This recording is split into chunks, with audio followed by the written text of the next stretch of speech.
A freak accident leaves a Portland police officer paralyzed. He was hit by a falling tree during a training exercise outside. I think of what the alternative to what I have now is.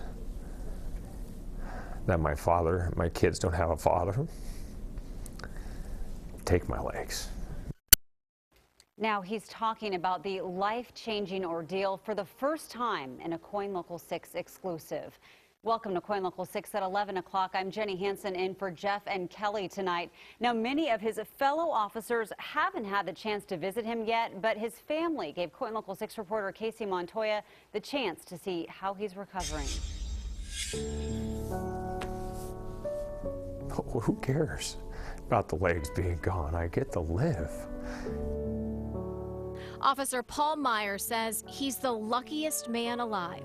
On the morning of November 19th, the 20-year veteran was finishing up a police training exercise on Hayden Island when his life was changed forever. To think that this would happen is nothing I ever imagined. A 100-foot tree snapped, falling on Meyer, who was riding an ATV, hitting him on the head.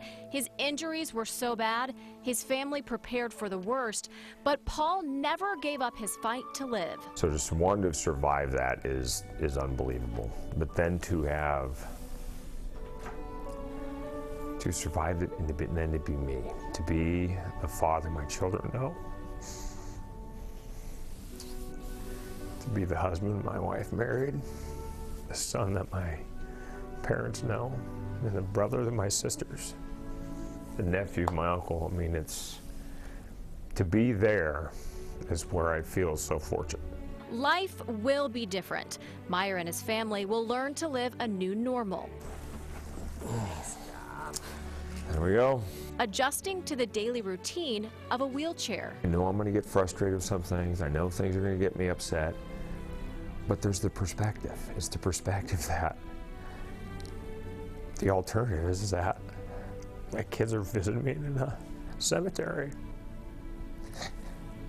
As part of the healing process, Meyer has been thanking the 11 men who saved his life that day, learning what happened. There were no cars that could reach me. I mean, what they did to save my life was unbelievable. Meyer is confident this helmet also saved his life. And I am so fortunate and I am so lucky. From the moment of the accident, Meyer says the Portland Police Bureau has been more supportive than he thought possible. They have provided somebody here with me every day, every hour of every day since this has happened.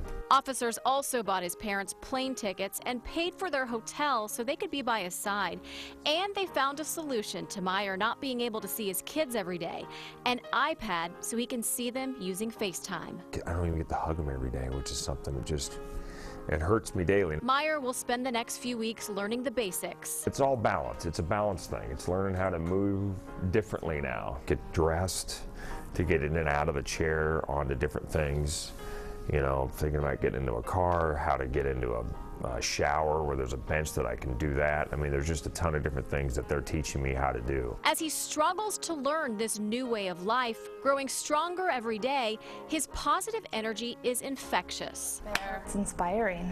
You know, it's hard work. He's learning kind of how to move in a new body, and just every day he greets you with a high five with a smile on his face. There. Thanks. So one of the things that I do for anybody coming into my room, so whether it's a doctor or a nurse or a therapist, is you got to give me a high five. It's all right.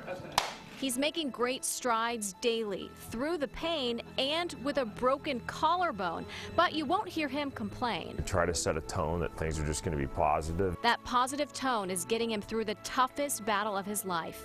You can see the hope in his eyes and feel the love of his family by his side. My wife has done such an incredible job of just keeping our family together. Meyer says he may be paralyzed, but he won't let it slow him down. I think of what the alternative to what I have now is. That my kids don't have a father. Take my legs. I mean, take them.